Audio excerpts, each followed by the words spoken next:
ನನ್ನ ಹುಟ್ಟೂರು ಧಾರವಾಡ ಜಿಲ್ಲೆ ಹುಬ್ಬಳ್ಳಿ ತಾಲೂಕಿನ ಚಬ್ಬಿ ಅನ್ನೋ ಗ್ರಾಮದಲ್ಲಿ ಹುಟ್ಟಿದ್ದೀನಿ ನಾನು ಧಾರವಾಡ ಯೂನಿವರ್ಸಿಟಿಗೆ ಹೋದ್ರೆ ಯೂನಿವರ್ಸಿಟಿ ಹಿಂದ್ಗಡೆ ಒಂದು 2-3 ದೊಡ್ಡ ಏರಿಯಾಗಳು ಅಲ್ಲಿ ಏನಪ್ಪಾ ಅಂದ್ರೆ ಈ ಗೌರ್ಮೆಂಟ್ ಎಕ್ಸಾಮ್ಗಳಿಗೆ ಟ್ರೈನಿಂಗ್ ಕೊಡೋ ಇನ್ಸ್ಟಿಟ್ಯೂಷನ್ಸ್ ತುಂಬಿ ತುಳುಕ್ತಾವೆ, ಸಾವಿರಾರು ಸಂಖ್ಯೆಯಲ್ಲಿ ಈ ರಾಜಸ್ಥಾನದ ಕೋಟಕ್ಕೆ ಹೋಗ್ತಾರಲ್ಲ ದೇಶದ ಮೂಲೆಗಳಿಂದ ಹಂಗೆ ಧಾರವಾಡಕ್ಕೆ ಹೋಗ್ತಾರೆ ಎಕ್ಸಾಮ್ ಪ್ರಿಪರೇಷನ್ಗೆ ಅಂತ. ನನಗೆ ಆ ಮಕ್ಕಳನ್ನ ನೋಡಿದ್ರೆ ಹೊಟ್ಟೆಲ್ ಸಂಕಟ ಆಗುತ್ತೆ ಆ ಮಕ್ಕಳನ್ನ ನೋಡಿದ್ರೆ. ಬಂದಾಗ ಹೇಳ್ತಿರ್ತಾರೆ UPSC ಪ್ರಿಪೇರ್ ಆಗ್ತಿದೀವಿ ಅಂತ.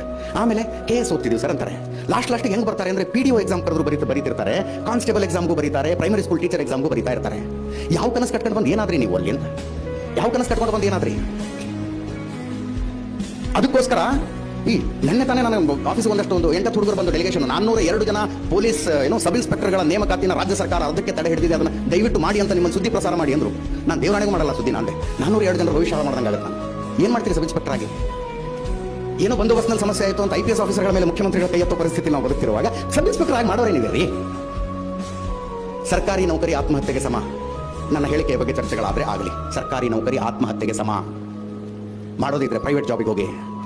ನಿಮ್ಮ ಕಷ್ಟಕ್ಕೆ, ನಿಮ್ಮ ಪ್ರತಿಭೆಗೆ, ನಿಮ್ಮ ಟ್ಯಾಲೆಂಟ್ಗೆ ತಕ್ಕಂತಹ ಪ್ರೋತ್ಸಾಹ ಅಲ್ಲಿ ಮಾತ್ರ ಸಿಗೋದು.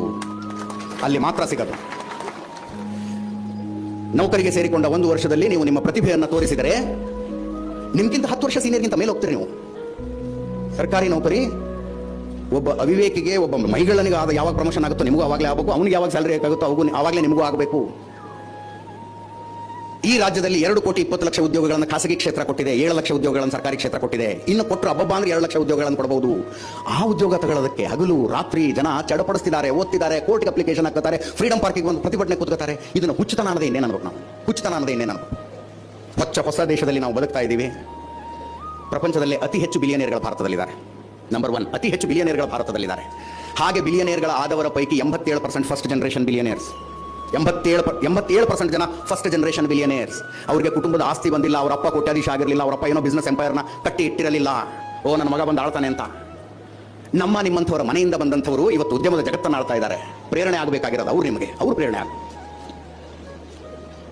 ಎಲ್ಲೋ ವಯನಾಡಿನಲ್ಲಿ ಮುಸ್ತಫಾ ಅನ್ನೋ ಹುಡುಗ, ಅವರಪ್ಪ 50 ರೂಪಾಯಿ ಕೂಲಿ ಮಾಡ್ತಿದ್ದಂತೆ.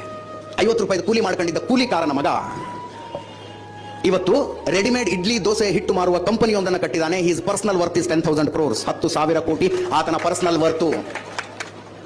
ಒರಿಸ್ಸಾದ 2 ಟೈರ್ ಸಿಟಿಯಿಂದ, 2ನೇ ಹಂತದ ಪಟ್ಟಣದಿಂದ 65 ರೂಪಾಯಿ ಜೇಬಲ್ ಇಟ್ಕೊಂಡು ಬಂದಂತಹ ಒಬ್ಬ ಹುಡುಗ ಅತಿ ದೊಡ್ಡ ಲಾಡ್ಜಿಂಗ್ ಬಿಸ್ನೆಸ್ ಅನ್ನ ಈ ದೇಶದಲ್ಲಿ ಕಟ್ಟಿದ. ಆತನ ಪರ್ಸನಲ್ ವರ್ತ್ 14,000 ಕೋಟಿ ರೂಪಾಯಿ.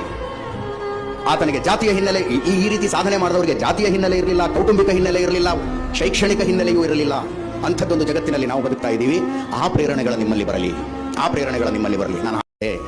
ನನ್ನ ಹುಟ್ಟೂರು ಧಾರವಾಡ ಜಿಲ್ಲೆ ಹುಬ್ಬಳ್ಳಿ ತಾಲೂಕಿನ ಚಬ್ಬಿ ಅನ್ನೋ ಗ್ರಾಮದಲ್ಲಿ ಹುಟ್ಟಿದ್ದೀನಿ ನಾನು ಧಾರವಾಡ ಯೂನಿವರ್ಸಿಟಿಗೆ ಹೋದ್ರೆ ಯೂನಿವರ್ಸಿಟಿ ಹಿಂದ್ಗಡೆ